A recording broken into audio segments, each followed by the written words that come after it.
Hey guys, Captain Dylan Hubbard at Hubbard's Marina. Welcome to the Sunday night live stream show. That's right, it's Sunday night, y'all, and it's time for that live stream show.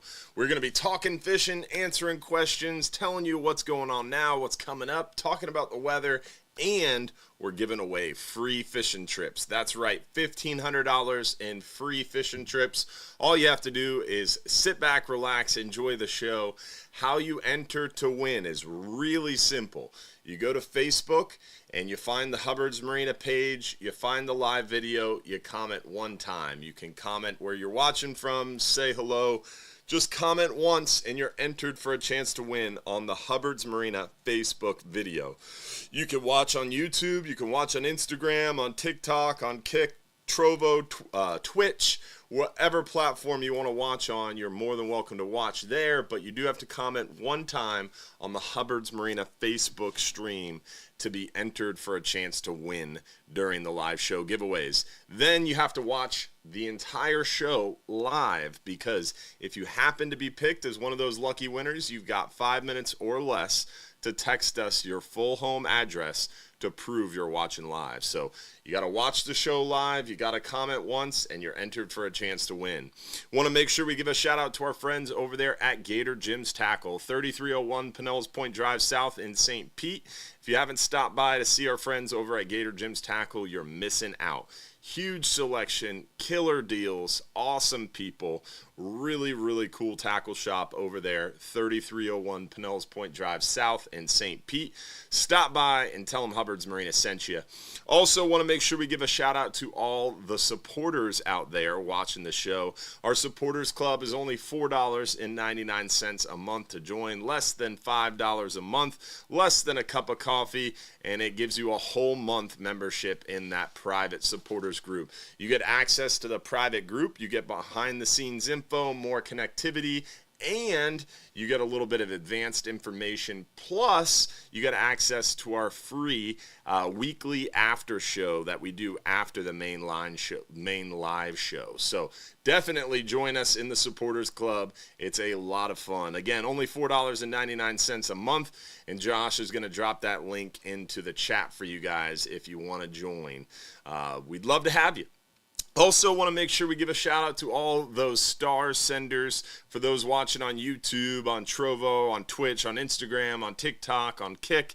Stars are a way for those watching on Facebook to show their support, and definitely helps us out and helps fuel the show. So we want to make sure we give those folks a thank you. We had Brian Eakins, Robert Riggs, Stephen Batchelor, Richard Bedwell with a big 1,000 stars. Thanks, Richard. LaShonda Brown, Sam Lang with a big 830. Thank you, buddy. Jennifer Seaman, Kathy Kleiss with a big 1,200. Angie Darlin with a big 1,000. Thank you, Angie and Kathy. Scott Flynn with a big 500. Thank you, Scott. Gary Camage, what's up, dude? Good seeing you today. D. Beers with a huge 3,000 stars. Thank you, D. Thank you, Mike. James McCollum with the 500. Appreciate you, buddy. Phil Batisto, Jason Richmond. Appreciate all the star senders so far tonight. Definitely helps us continue to do the show and helps fuel our live stream show. So we appreciate you. We explained earlier how to win free trips. Remember, make sure you watch the entire show live. Make sure you comment once on the Hubbard's Marina Facebook page.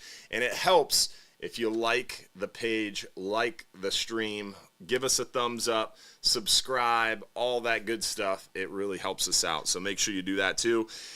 With that, we always like doing these shows a specific way. We start off by showing you the photos of what we've been catching this week. Then we get into the weather. Then we get into any announcements or updates. Then we get into your questions. And tonight, we're doing some special announcements and updates. We're going to tell you what happened last week at the Gulf of Mexico Fishery Management Council meetings. And we have some good news, and we have some bad news. So stay tuned. It's going to get spicy.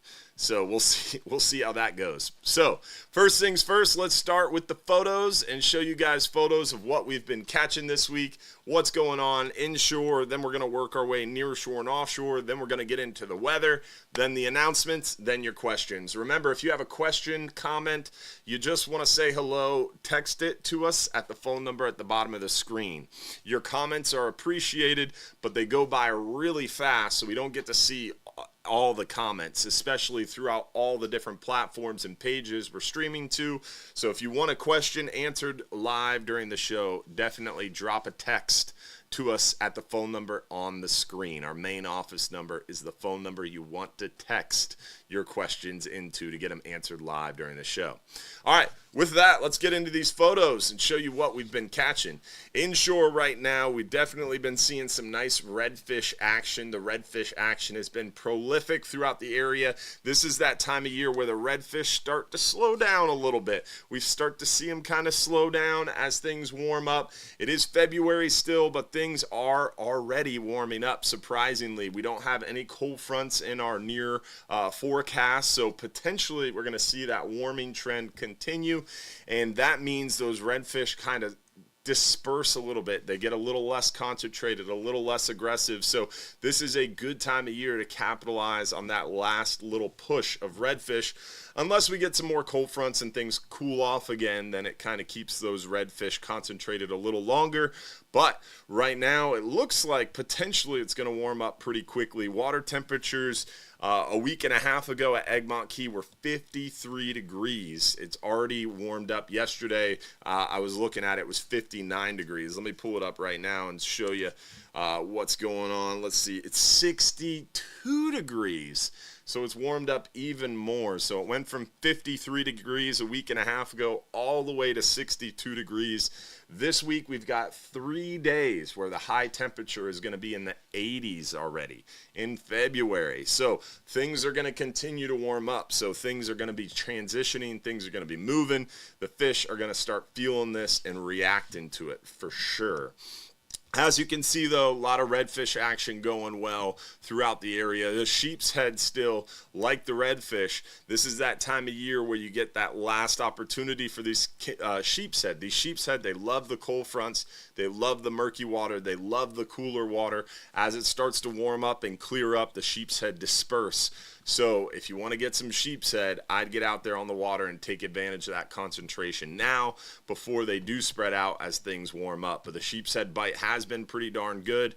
Trout also have been super prolific and aggressive throughout the area. Virtually everywhere you look, the trout have been cooperating well, and we're catching them from the beaches to the jetty to the bridge to the dock lines, seeing a lot of trout action throughout the area, as you can see from these photos, and some nice big trout too.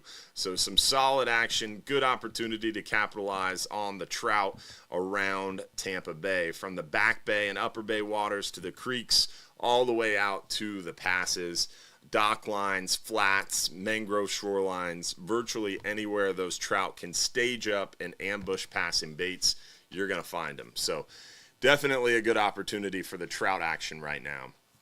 That's about it inshore. Now we're going to work our way near shore and offshore and show you guys what we've been catching out a little deeper. Now, we've been dealing with some crazy weather the last few weeks, but things are definitely starting to calm down, clear up. Weather is stabilizing, and we're pretty excited about that. So let's show you guys what we've been catching. You can see behind this gentleman and his nice flounder how absolutely flat calm it's been. It's like a lake out there. It is gorgeous. It is a great time to get out there on the water. Nice flounder. We're seeing a lot of these hogfish. The hogfish action has been pretty good to us as of late. These were submitted by some viewers. Remember, if you catch fish locally, even if it's not with us, if it's on your own boat, your buddy's boat, you can always text in your photos to us, and we'll include them in our weekly fishing reports on Fox 13, and we'll include them in the live show. So these were submitted by a local angler. Some nice lane snapper and hogfish and porgies from their recent fishing trip. Nice big black sea bass. We've been seeing some nice black sea bass coming up, which is cool. We have this nice toro here on the slow pitch jig. Some catch and release gag grouper action. The gags have definitely been pretty aggressive as of late. So it's a little disappointing to catch and release them, but they are seemingly doing better. The mutton snapper have been very consistent for us. The other day, the 12-hour extreme caught almost a boat limit of red grouper. They caught a few scamp grouper, and they caught 7 keeper mutton snappers. So the mutton snapper have been consistent. We're seeing mutton snapper nearly every trip when we get out there offshore. So you can see some big red grouper. Our buddy Jeff Reedy crushing them on the jig. Some good opportunities to get yourself some fat red grouper right now, and some nice scamp occasionally, and a few of those mutton snapper. Plus, we're getting plenty of other heads and tails like the yellowtails, the vermilions, the mangroves, the porgies, the almacos. So some good opportunities for sure. And look at Lance getting in on the slow pitch jigging action. So red grouper going well for us for sure, and we've got plenty of opportunities. These red groupers should be open through the end of May. So some really good opportunities between now and the end of May to capitalize on these red groupers. The 39-hour trips resume February 21st. We've got a Tuesday trip February 25th with only 25 guests on it. The 21st trip is a little full, but the 25th only has 25. And then the 28th, that Friday, last Friday in February, only has like 30. So some light load opportunities coming up too on that 39-hour trip. And these 12-hour extremes have been crushing the fish. As you can see, all these beautiful fish on the 12-hour extreme trips. So some good opportunities all the way around. Even if you can't wait for those 39-hour trips, that 12-hour extreme is going to be a great opportunity to rush out there, catch some fish, and make it home by dinner. So the 12-hour extreme fishes that similar area as the 39, but you're able to make it home by dinner, which is always nice. Also, want to make sure we give a shout out to some of the star senders. What's up, Ashley Pettit, Jason Richmond, Ken Gurney, Magali Garcia, and then Philip Kavanaugh with a monster 5,000 stars. Thank you, Philip. We appreciate you, buddy. Angie, what's going on? New star sender Angie and Brian. Appreciate y'all. Alexis and Jason Richmond as well. Thank you guys for the support and stars. All right. Now, we've shown you the photos. Let's get into the weather and show you guys the weather update. The weather update is there's not a lot of news as far as the weather is concerned. It is just beautiful. So we'll pop over to hubbardsmarina.com. We'll click fishing trips. Then we'll click weather links. We're going to start in that 5 to 10 hour forecast area. And look at this. Look at it. It's so beautiful. Nothing but dark blue. That means almost no wind. That means almost no sea. It is just absolutely gorgeous. So as far as that inshore forecast goes, the roughest sea we have is 1.3 foot. It is less than 1 foot for the next 7 days. It is gorgeous, beautiful.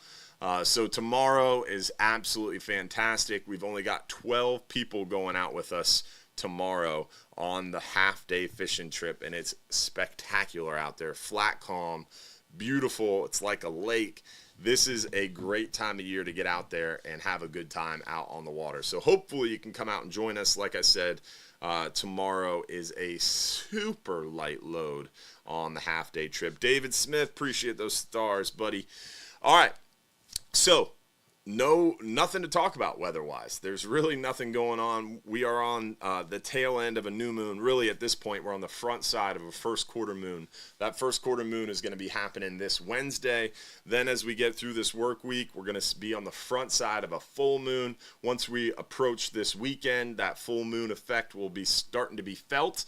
And the full moon is next week, Wednesday. So first quarter moon this Wednesday, full moon next week, Wednesday. So definitely as we approach the weekend, we'll see some changes. We'll see some more current flow, some more water flow, and hopefully a little bit more activity out there near shore and offshore. The front side of the full moon is generally a really good time to go out and get them for sure.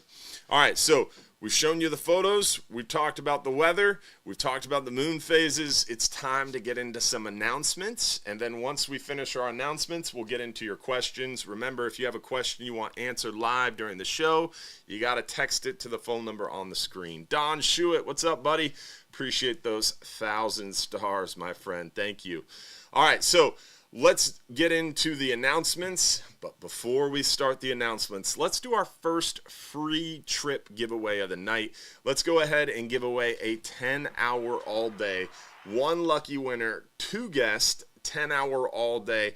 That is a $280 value, almost $300 value. Let's see who the lucky winner is of the 10-hour all day for 2.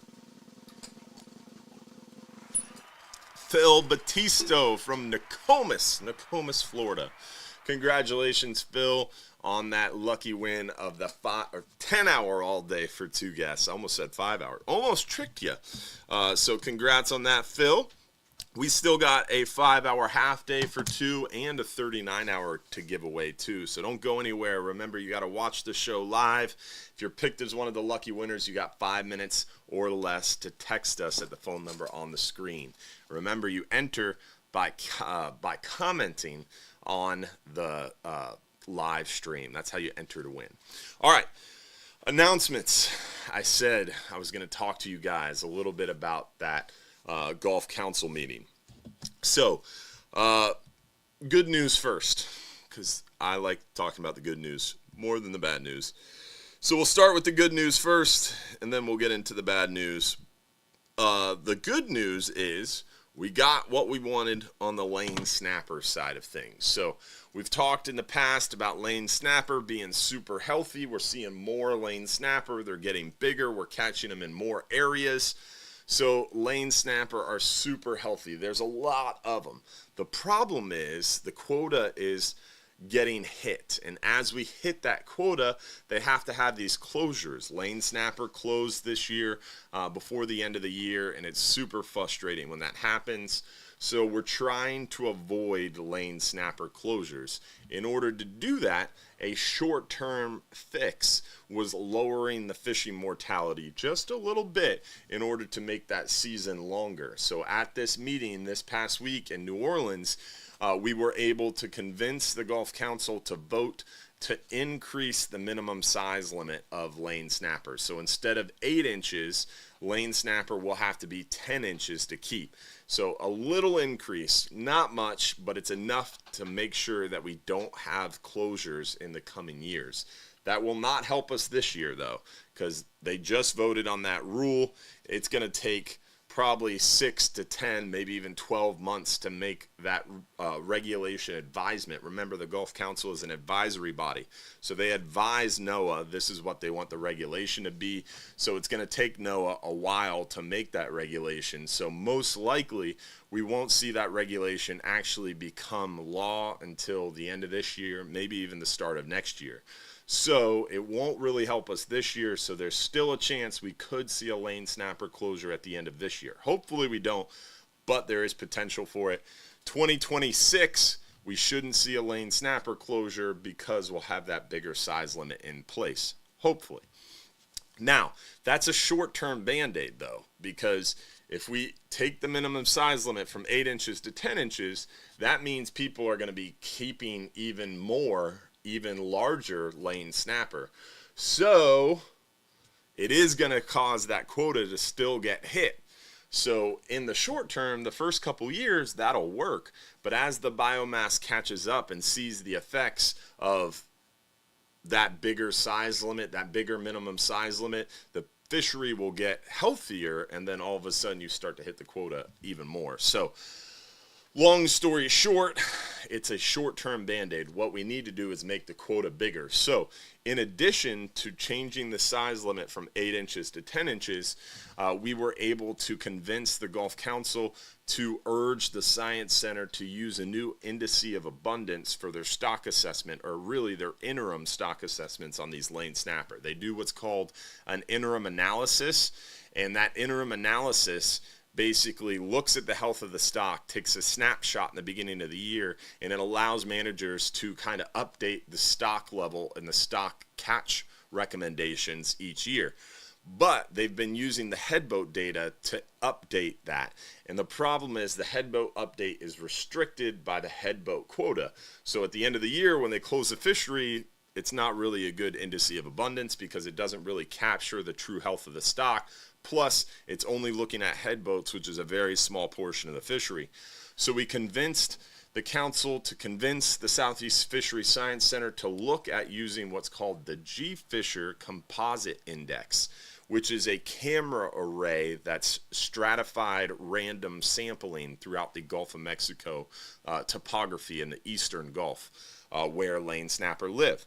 So, long story short, this change should hopefully capture the full breadth of length composition and age and growth for lane snappers. So, as that fishery independent indice, it should hopefully help us to get a bigger catch limit. So, I know that was a little confusing and hard to follow, but essentially, we changed the indice to something that's fishery independent. It doesn't depend on the fishery, and the fishery is restricted by quotas, and we're restricted by different things like the way we prosecute the fishery and how fisheries change, whereas fisheries independent indices don't have anything to do with the fisheries. They're just analyzing camera data. So this should be a very positive change, and it will be interesting to see as the Fisheries Science Center does that, what it will do to the lane snapper quota. So hurry up and wait there. That's the good news. We got what we wanted on lane snapper 2 times over. The bad news, gag grouper. We've got some seriously bad news on gag grouper. The gag grouper side of things, they did present to us a preliminary, again, this is preliminary, gag grouper catch level update. So remember, this year in 2024, this past year in 2024, we had 15 days, right? We were under a payback. That's the reason it was 15 days. It was supposed to be like 35, 40 days to start. It ended up being short. We ended up overrunning. So in 2024, it was even shorter. We only had 15 days. And we were under a payback. So the total catch level was like less than 200,000 pounds. I think it was like 170 or 180. So we had a very small quota in that 15-day season. Everybody went out there and went fishing, and they say that 4,000 pounds of gags were caught by head boats, 111,000 pounds of gags were caught by charter boats, according to MRIP FES data, which is a survey estimate. And then they said 150,000 pounds or so were caught by the State Reef Fish Survey. And that State Reef Fish Survey is a survey of estimated private recreational catch. And then about 400 pounds were captured by LA Creel, which is a data collection unit that they use up in the Northern Gulf. So essentially, you add all that together, and about 270,000 pounds is what is the preliminary catch on gag grouper. That's 100,000 pounds over the catch limit. So they're claiming preliminarily that we are 100,000 pounds over. Not good. So the ACL for gags in 2025 is supposed to be almost 400,000 pounds, like 399,000 pounds. That would potentially give us in 2025, this year, opening gags September 1st, and it should be open for about a month, maybe even longer, if we didn't have a payback. But if these preliminary numbers don't change and they say we caught 270,000 pounds, then we have a payback, and that 399,000 pound ACL, the payback makes it go down to 211. So it is a serious reduction. We go from 399 to 211. And if we caught 270,000 in 15 days and our 2025 quota is 211, logic would stand to reason that if 270,000 pounds were caught in 15 days, and we only have 211,000 pounds this year, you can see that our season is going to be much shorter for gags. Not good.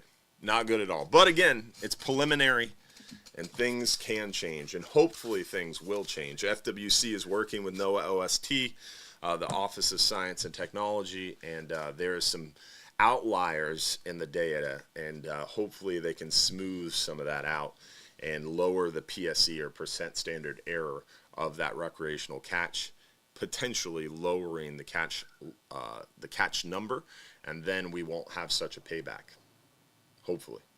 So that's the bad news on gags. But we have some more information to come.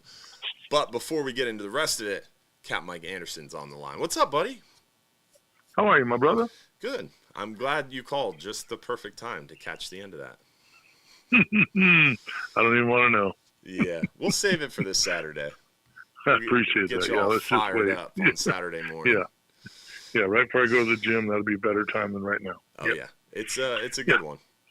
I'm sure it is. No doubt in my mind. So how was the softball tournament? Did you win? We did not, but we played 6 games, which... Nice. That's pretty good. Yeah. Yeah, my body doesn't think it's nice, but it is. It's nice.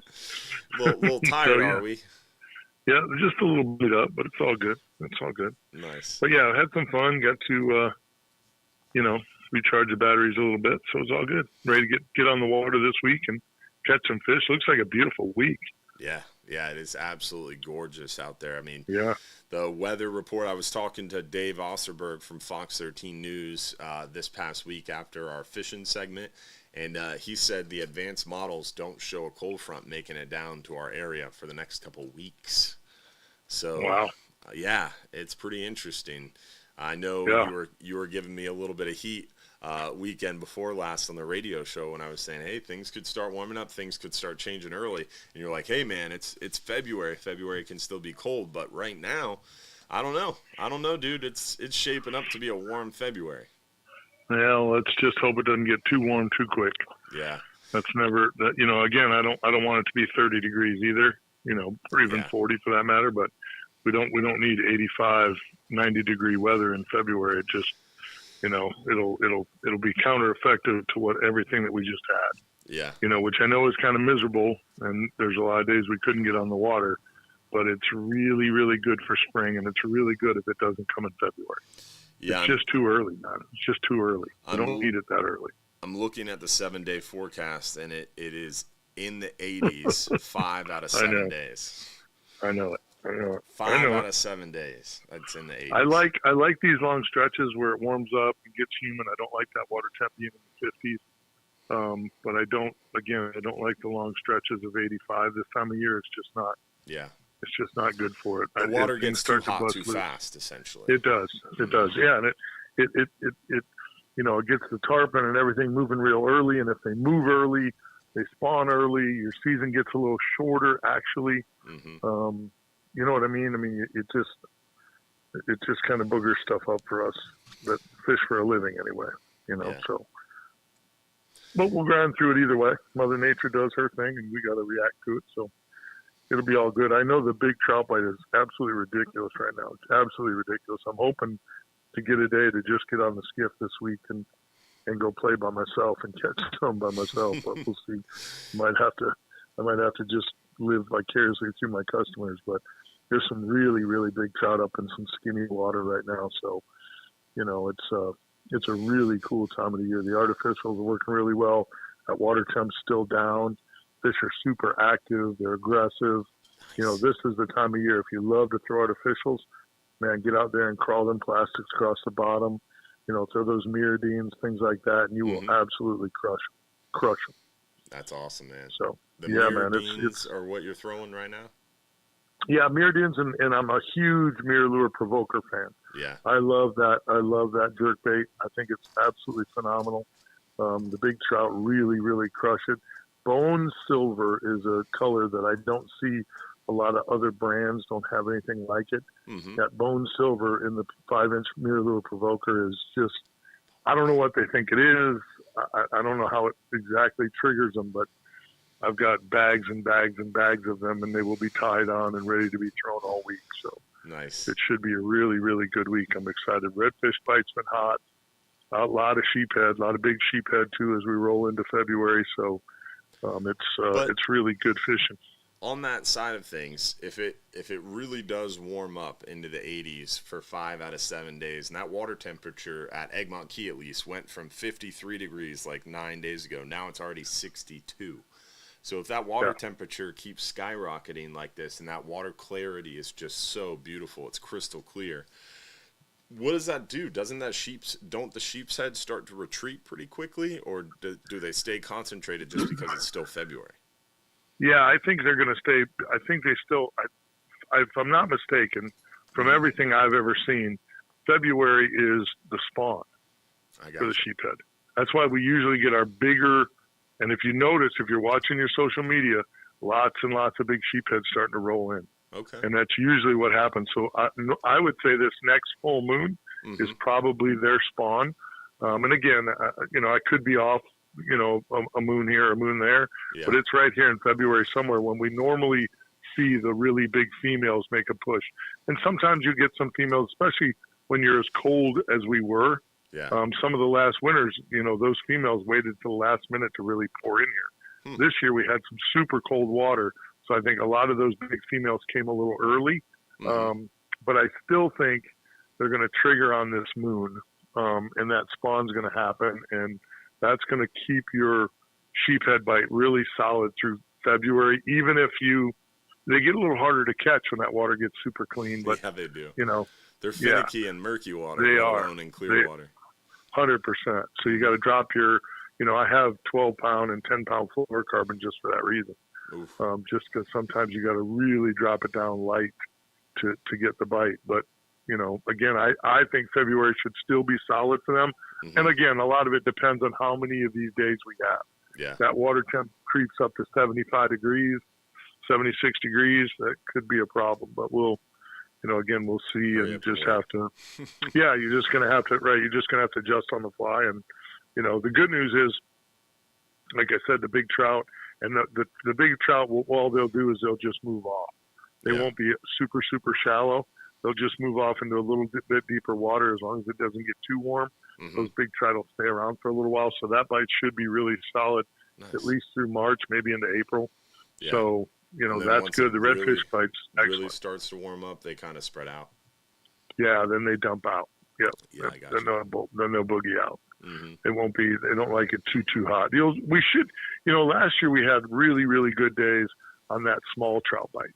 Yeah. When you get into the 13 to 16 inches. And that's still been pretty good. Yeah. But if you really like catching big gator trout, this is as good a fishing as we've had in several years. So, again, that should lend itself to more 16, 17, 18 inches here, just on the deeper edges of the flats as the water temps do warm, as the bait shows up, things like that get back to kind of your spring normal. That bite should stay pretty strong. Nice. Yeah, man. It's all right, good. brother. And then the snookies will roll out of the backcountry pretty soon, and we'll be full-blown spring fishing. I can't wait. That's what I'm excited about. The snook to return to the past. That makes life a lot more interesting for us around the dock. I get it, dog. Yeah. Well, snook are our creature, the creature that we love the most, I think. So yeah, it's always good to see them big, leaping head shakes and all that good stuff is pretty sexy. So it's coming. It's coming soon. Yes, sir. All good. Well, I appreciate the phone call. And yes, sir. No show next weekend. We got the Super Bowl, so we're taking next weekend off. Well, it's a good thing because I probably wouldn't have called in. Yeah, probably wouldn't have called in. Who you got in the Super Bowl? I'm hoping the Eagles pull it out, man. I really like Saquon and Hurts and their whole team. It'll be cool to see them win. But I don't know, man. The Chiefs are really good. And right now, the Bucs are the only team to have beaten Mahomes in a Super Bowl. So it'd be pretty cool to keep that record, too. I hear you. Who do you got? I'm pulling for Philly, too. I'm pulling for Philly. Yeah. I don't know that they can do it. I think they can because I think they're bigger up front. I think they're better on both lines. They're a little better, which is hard to say because Chris Jones does play for the Chiefs, and he's a beast. But I think collectively, both lines are slightly better, in my opinion, on the Eagles. So I'm hoping, and I really like Saquon. I think he's a good dude. He is. I think he's good people. He's a beast. Jalen Hurts. Jalen Hurts to do what he did in college, and then I had a sneaky suspicion he was going to be really good. You know, you played at Alabama, Tua comes in, takes your place. You know, you decide to move on and go to Oklahoma and take Oklahoma to the playoff. Yeah. I mean, that's pretty impressive, man, to do that at two programs, you know, and do it with class the way he did. I think he's just a hardworking, good kid. So I'm not an Eagles fan of the fans. Their fans are a little rough around the edges, but yeah. That's who I'm pulling for. So we'll see what happens. Let's have a good game. Yeah. Let's have a good game. That's you what know I'm what I hoping mean? for. So, yeah, I want to see some explosive runs. That's for sure. Yes, sir. Well, we'll talk about it more on Saturday. So. All right, brother. I'll see you then. Thanks for the call. All right, partner. Be good. See you, man. There it is. The update from Capt Mike and some sports talk. He's really into football, so I'm interested to see how it shakes out. All right, so where were we? We were talking about the gag grouper numbers and lane snapper information. Let me pull back up my notes here because I changed pages. And the next thing they talked about at the Golf Council meeting was kingfish. Kingfish. We've definitely been seeing kingfish come up at the Golf Council meetings. Kingfish isn't really our fishery. We don't have directed kingfish trips, but we do catch kingfish a lot on our trips. We flatline for them. We troll on the way out, troll on the way back. So we do occasionally run into some kingfish, but we don't necessarily target them or catch a ton of them, right? So kingfish aren't something that I am actively involved with, but I always like to kind of hear the conversation. And I would say for the past 4 years, we've been seeing a lot of people come to these Golf Council meetings and talk about how there's problems with kingfish. They're not seeing as many kingfish. They're not catching as many kingfish. Issues and issues and issues. But the Golf Council hasn't really done anything. So the issues keep coming up. People keep talking about the lack of kingfish. So at this meeting, they were prepared to have a presentation on kingfish data points to kind of see where kingfish are at. And the presentation happened, and virtually almost all the data points showed a decline in the biomass for kingfish in the Gulf of Mexico. So there's some conversation around it about what they should do, but the problem is there has to be really drastic cuts in order to have any effect on fishing mortality, because if they're worried about kingfish, you want to lower the fishing mortality so that way more fish can survive and hopefully they get better. There's more fish of them out there breeding, blah, blah, blah, blah. But the catch is so low for kingfish right now. Everybody's catch is going down. No one's catching kingfish like they used to. In order to have an effect, they would have to do some really drastic cuts, like 60 or 70%.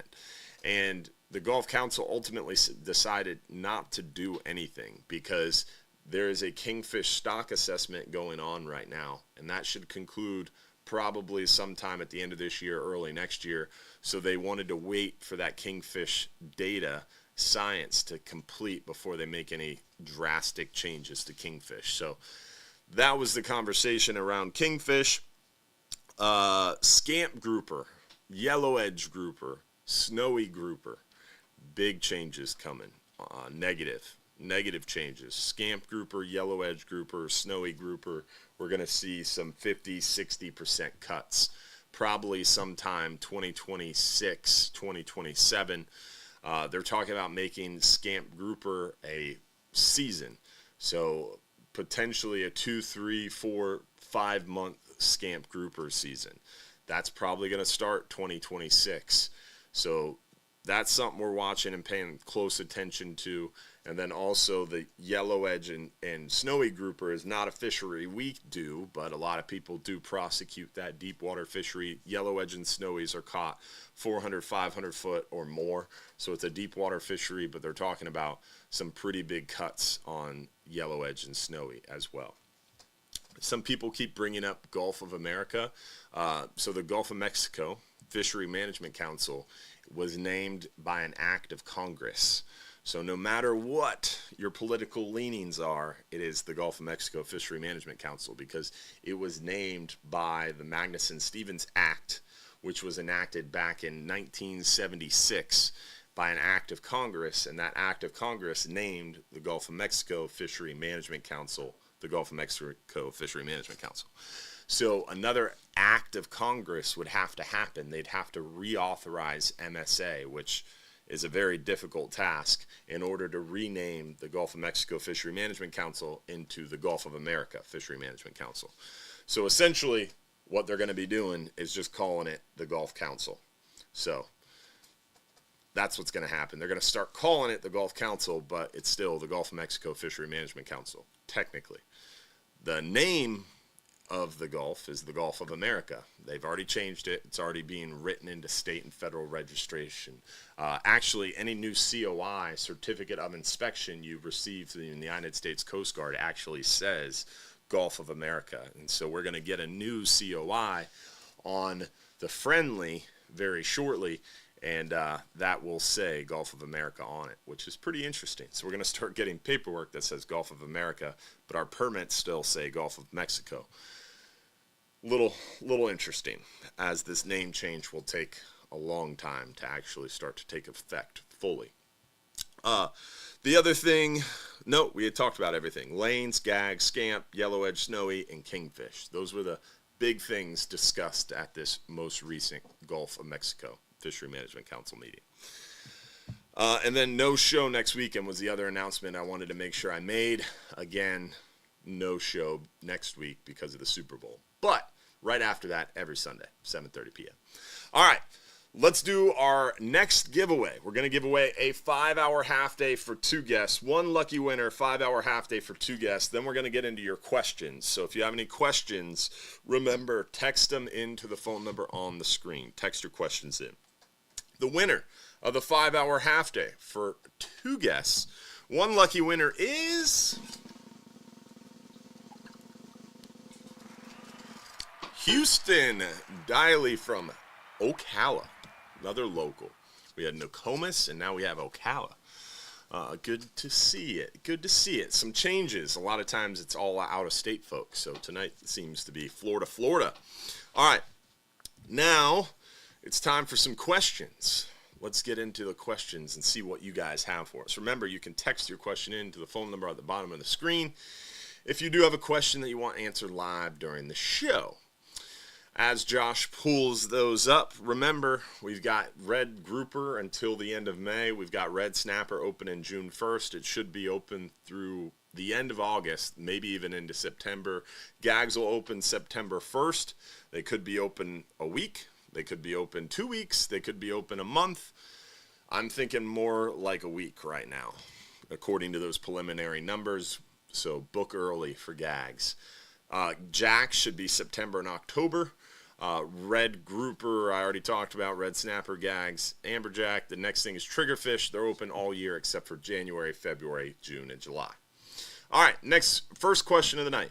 When seeking live bait in the Gulf of Mexico, generally speaking, what should I look for, and what is the best method for using a sabiki rig?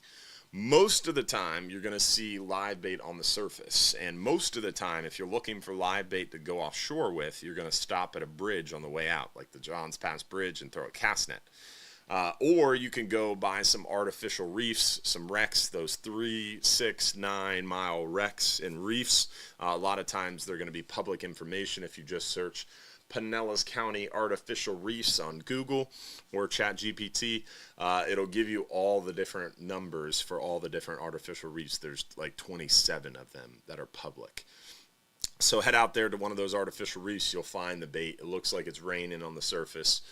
We haven't seen a lot of bait yet, but it's coming. And the best method for using a sabiki rig is just like a 1/2 ounce weight. Cast that thing out there on the surface where it's raining and jig it once and let it fall, jig it once, let it fall, and you'll get one. Once you get one, don't start reeling. Let it sit there. Once you get a bait on your sabiki rig, stop and let it just sit there. You'll get 1 or 2 more. You want to keep tension on the line so it doesn't get tangled up. But a lot of people make the mistake. They hook a bait and they start reeling real fast, and you only get 1 bait that way. You hook a bait and you just kind of keep tension on the line so the sabiki doesn't get tangled. But a lot of times when that one fish starts to struggle, it makes those sabiki rigs jump, and you'll catch 2, 3, 4, 5 baits at a time. So really important. Look for the birds, look for the rain, you'll find the bait. Hook one, let it sit there for a second, you'll hook 2 or 3 more, then reel it in. And have a good de-hooker ready. You don't want to touch those baits or they'll die in your live well. Those live sardines, those thread fins, those goggle eyes, those white baits you encounter on the surface like that, they die extremely easily. So you need a good flow, you need a round live well, and you don't want to handle the bait. You want to use a de-hooking tool to get those fish into your live well. All right, next question. What time do you have to be at the dock for a 5-hour trip? Boat leaves at 8. You want to be there about 7 a.m. Best depth to find keeper red grouper. You can start to find them at about 70, 80 foot of water. Up to about 100 foot is where I'd start. But really, you want to get some big fat red grouper. 120 is a good starting place. We're doing real well about 140 to about 180. Do you have trips? So in relation to our trips, a 10-hour, you have a chance for some red grouper. The 12-hour extreme is going to be your best bet, or a 39-hour, or a long-range private charter. We are planning on going offshore this Saturday. How are the conditions planning to be, and what's the fishing like in 70 foot of water? Conditions are gorgeous. As we talked about earlier, it's beautiful. This Saturday would be a good day. You're going to be on the front side of that full moon. Weather's beautiful. It's gorgeous, flat, calm. Around 70 foot, you'd be catching a lot of lanes. You'd have a chance for a few mangroves. You might see a keeper red grouper or 2. You want to stick and move, fish those potholes, fish that flat, hard bottom, find the bait shows.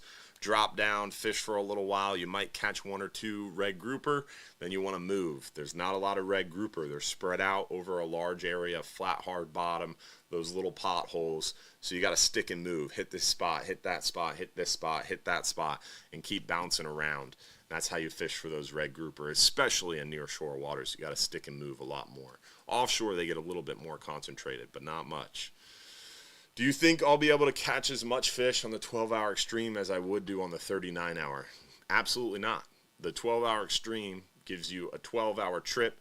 It's about an hour. It's about a 2.5, 3-hour ride one way, right? So you only get about 7 to 8 hours fishing time. Really closer to 7 hours fishing time. A 39-hour trip gives you 20 hours of fishing time and a 2-day bag limit.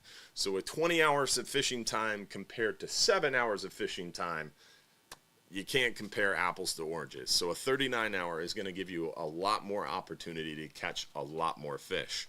Now, sometimes you could run into slow fishing on a 39-hour and have a really good 12-hour extreme. You might catch more fish on a 12-hour extreme compared to a 39-hour. But all things being equal, generally with 20 hours of fishing time, you're going to have a larger catch on a 39-hour trip. So generally, it's going to give you a better chance to catch more fish on a 39-hour just because you have more fishing time. But you're fishing a similar area, just the 12-hour extreme is a quick trip. You're zipping out there, you're zipping back. So if you have limited time, you don't have a lot of opportunity to get out there, it's definitely a good opportunity to get out there. Why not just... Oh, great question, Sean. Sean asked, why don't they just close gags in 2025 if it's under 15 days? Like, if we're going to have an 8-day gag grouper season in 2025, why not just close gag grouper? It's a great question, Sean. I had the same question. We actually had that discussion at the Gulf Council meeting, which is crazy to think about. Real quick, Destiny, thanks for those stars. Don Schuett with a big 800 stars. Thank you, Don. Also, as I was saying, Sean, great question. We had that conversation. That came up because the reason we have potentially a shorter than 15-day season this year, they're talking, 270,000 pounds is what we landed in 15 days. Our quota under the payback would only be 211. So it's going to be pretty short, 7, 8, 10 days, right? So instead of this very short gag grouper season, if we didn't have that payback, we would be looking at 30, 35, 40 days. And next year in 2026, the quota gets even bigger. So if there's no payback in 2026, we could have 40 or 45 days of gag grouper. So the discussion was, why not just close gag grouper completely in 2025? Then we could bank that quota, we could make sure there's no overage, and then we could go into 2026 with a much longer gag grouper season, like 40 days, 45 days. The problem is, it takes a while to make regulation, right? This would have to be an emergency rule, and it would have to have been asked for immediately. And for those of you not paying attention to the news right now, there is a moratorium on new federal regulation. So NOAA does not have the power to make an emergency rule right now. So NOAA wouldn't be enabled to make an emergency rule to shut down gag grouper. And even if they were able to, there's a new Secretary of Commerce who's not in office yet, who just got confirmed, and he would have to approve it. So even if there wasn't a moratorium on new federal regulations right now, it would have to be an emergency rule asked for immediately, and then miraculously, this brand new Secretary of Commerce that just got confirmed would have to then elect someone as the AA in charge of NOAA fisheries. And once they get their job, they'd have to sign off on this piece of paper. So long story short, we talked about potentially doing that, evaluating no gag grouper season. So we have for sure a 40, 45, 50-day season in 2026. The problem is it's impossible to get done because people are changing over. There's new people in these offices. They have to hire new people, and there's a moratorium on new regulation. Great question, and lots of thoughtful effort went into discussing that. And yeah, unfortunately can't happen. Megali Garcia, thanks for those stars. We appreciate it. Destiny Janice, appreciate those stars as well. All right, let's see. Next question. What do we got? Will the boat be out of the dry dock and ready on time? Yes, 100%. The boat's almost ready now. It's just waiting on one final part to show up, and then it'll be back at the dock hopefully this coming week sometime. And then we need about another week or so. We're going to do some painting projects. So it'll be ready for sure. It has Coast Guard inspection on top side on the 18th, and then we will be ready to rock and roll and be back to normal. So we're excited. So it is going to be pretty much exactly on time for its 39-hour adventure on the 21st, and back to running those 10-hour trips on the 20th. All right, next question. Any upcoming seminars at Bass Pro? No. Bass Pro actually canceled my contract because I questioned the contract. Yeah, we had this contract about they wanted me to come in every month and do a seminar, and I had to be there for like 6 hours. And I just basically floated the idea of, hey, could we do every other month, or could we shorten the number of hours I have to be there? And they just sent me a letter back saying, hey, your contract is canceled. I was like, cool, corporate America, no conversation. If you question us, you get canceled. So that's what happened at Bass Pro Tampa. Very frustrating. Plus, I didn't really enjoy it. It really, really got more of a corporate operation over the last year or so, 2 years, 3 years. Whereas when it first opened, it was like a family in there. Everybody knew each other. They were all pretty long-standing. It's really changed a lot in the last couple of years. So sad to see and sad to say. I enjoyed working with the people over at Bass Pro. So no Bass Pro events, but we are doing some fishing seminars every Sunday night right here during our live show. We are planning some in-person events as well. We just don't have anything scheduled right yet. All right, what type of bottom are you looking for when you're fishing for hogfish? You're generally fishing around 40 foot of water. You're looking for flat, hard bottom, those small ledges, small structure. If you find those 3 foot, 4 foot, 5 foot ledges, there's too much life there. And it really, really, really makes it difficult to get to the hogfish because the hogfish are very, very slow to chew, and they're very unaggressive. They're a wrasse, not a snapper, so they're not very aggressive. So you have to actually kind of fish down the other fish and kind of get the bite to slow down, that's when you start to catch more of those hogfish. So the smaller ledges, smaller structure, flat hard bottom, it's easier to get those hogfish chewing because they generally are going to be a little bit easier to get to because there's less life around. That's funny. Someone said, "Our catfish good bait?" I bet that is Bobby Woodard trolling us because we talked all about that in the radio show this past Saturday. Yeah, it's Capt and Bobby Woodard for sure. Catfish are a good bait for tarpon. I used them offshore once. That Capt and Bobby and Capt and Travis were talking about how at the end of tarpon season, like August, September, fishing catfish, dead catfish, live catfish, fins on, fins off, it doesn't matter.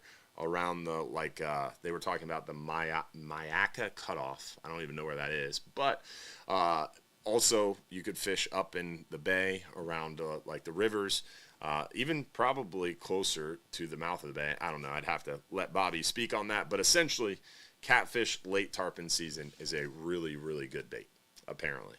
I've used them offshore with very little success. But I did only try it once for a very short time. But who knows? It could work. This question is not for the show. It was early.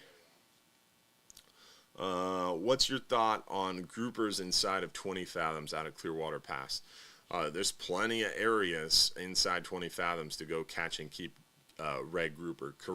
Remember, that closure, the 20 fathom closure, is a line. So you can actually look up the GPS coordinates. You can put them in your machine. You could draw the lines, and you can still fish deeper than 20 fathoms in certain parts of it. Also, there's some really good areas to catch them. And that's all I'll say about that. But yeah, definitely you can catch a lot of red grouper. Like I said, I'd be targeting right around 120 foot to 140 foot. And you can even find some areas a little deeper, right? But there's some good areas to catch your red grouper inside the 20 fathom closure area where you can still keep them. Can you view the supporter show on YouTube? Yes, you can. If you become a YouTube supporter. Or you can become a supporter on Facebook, and you can see it there too. Facebook is what I recommend because the Facebook supporters group actually has a group, but you can become a supporter on YouTube to catch the supporter show. Good question. Do you prefer a long shank circle hook or does it matter? I don't prefer a long shank circle hook. Just typical octopus beak is what I like. Gamakatsu makes a great hook. Mustad makes a great hook. Owner, all really good options. Do you need a descending device for a 10-hour? No. Generally, this time of year, you don't need a venting tool or a descending device because A, we're less than 100 foot. Generally, you start to see barotrauma greater than 100 foot. Also, B, the water's cold. You generally don't see as much barotrauma when the water is cold unless you're really deep. I'm from New Jersey, and I mate on our 65-foot boat. Just never fish here. I have a lightweight outfit. Look forward to fishing here. Yeah, there's some lightweight outfits that'll work, but you generally want to fish conventional reels if you're fishing deeper than about 100 foot of water, 120 foot of water. Inside 100 foot, you could definitely use a spinning reel or a lightweight setup for sure. Can you accommodate a CPAP machine? Yes, we do have limited plugs at the front of the downstairs bunk area and the back right or back starboard side, starboard stern upstairs. As far as electric reels go, you really want to just make sure you bring a charged up battery. What ship is used on the 12-hour night trip? It's the Friendly Fisherman. Generally, during dry dock, we're using the Florida Fisherman. Let's see. Put Captain Will on the live show. That's a good point. We can ask Captain Will. We'll write that down. That'll cause drama because Captain James has been begging to come on the live show. So that's hilarious, and I like it even more now. Live show. Let's go opposite order. We'll get Captain. James is good, and he's a good guest, but he doesn't smile when we talk. It's just, he looks angry all the time. So we'll have to work on that. Tricky Bobby. I don't know what to do with Yeah, it's pretty funny. How deep do you fish on the night snapper trip? We generally fish about 100 to 120 foot, about 25 to 35 miles. From shore, is the pier the best place to catch larger snappers? The Skyway Fishing Pier is a good place to catch large snapper. If you're fishing from shore, bridges, piers, jetties are going to be your best bet. Deeper water, bigger fish. Fishing on the slack tide, the very end of an outgoing, the very end of an incoming, right around slack tide, a little bit of chum is a good way to do it for sure. Or you could chum heavy at slack tide, and then as that water starts to move, generally they start to feed pretty good. All right, let's see, what other questions do we have? Someone said, I just saw the fishing commercial during the NASCAR break. So Fox 13 must be broadcasting the NASCAR race, and they played the commercial for our fishing report. That's pretty cool. They did that one time during an MLB playoff game, one of the baseball playoff games. They played our commercial during a thing. It's pretty cool. All right, any other questions? Any other questions, Josh? Are we out? That's it? Nice. We got through them all. I'm sweating over here. I'm sweating through my shirt. It's hot in here. Yeah, try turning the air down. Yeah. All right. So we've got through our questions. I believe we covered all our announcements. Oh. What? Let's remind them of the new boat. Oh, yeah. We got a brand new boat in service now. A new Capt 49, a 49-passenger pontoon boat. It's in operation, running our 3-hour Shell Key shelling trip soon. Right now, we're using our Egmont Key ferry boat for our 3-hour Shell Key shelling trip, but the brand new boat will be very soon, very ready. It's just it's taking a little bit of time for documentation, but it's coming. It's very coming soon. We covered all the stuff I wanted to cover pretty much. All right. With that, we'll wrap things up. Remember, next week, no show because of the Super Bowl break. So no show next week, but tune in every Sunday night except for next week for our live stream show. Don't forget, again, you can tune in through the week as well. Stay up to date with us. I've been really bad lately about our morning live videos, and I need to get better about that. So I'm going to try really, really hard to improve upon that and hopefully do some morning live videos more often as well. So stay tuned for that. Also, make sure you check us out on TikTok, on YouTube, on Trovo, on Twitch, on Instagram, Facebook. Make sure you follow us on all the different social medias. Make sure you give us a like and a follow, subscribe, all that good stuff. We appreciate it. Let's see here. All right, last thing we got to do is our 39-hour trip giveaway. Then we are going to start our supporters after show at 8:45, Josh? Yep. 8:45 is the supporters after show. So if you want to join us, it's only $4.99 for the entire month, less than $5. It's a great time. You get access to the private supporters after show, plus behind the scenes info and more communication as well. So check it out. $4.99 a month. You can subscribe right at the top of our Facebook page, or you can go on our website and find the supporters group by hitting Fishing Trips, more info, Supporters Club. And Josh is also going to drop the link in the chat as well. The 39-hour trip giveaway is brought to you by our friends over at Innovative Pools and Spa. Innovative Pools and Spa brings you 35 years of experience building pools in the Tampa Bay area, and they continue the legacy of their father's company, which is recognized as a top pool builder in the Tampa Bay area. Plus, they continue to raise the bar in pool construction, design, and features. They have an unparalleled passion for the industry, so call them today at 727-788-1650 or visit them online at innovativepoolsandspa.net for an estimate to see why Innovative Pools and Spa is a top choice for families in our community. All right.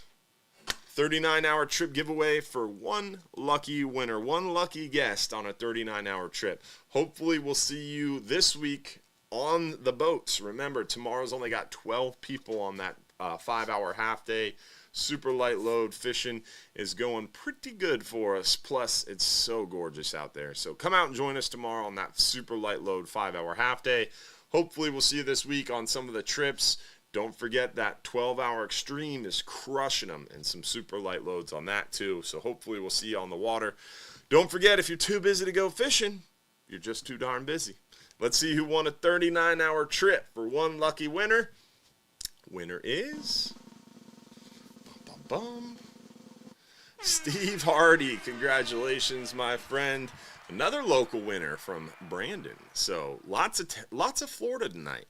Thanks for tuning in, y'all, and thanks for joining us. Hopefully we'll see you for our supporters after show. We'll see you not next week for another episode. We'll see you after the Super Bowl for another episode. Every Sunday night starting after the Super Bowl. And don't forget, if you're too busy to go fishing, you're just too darn busy. Thanks for being a part of our Hubbard's Marina family. Thanks for all the stars senders tonight. We appreciate everybody helping to fuel the show. We'll see you again soon out on the water. Thanks, y'all.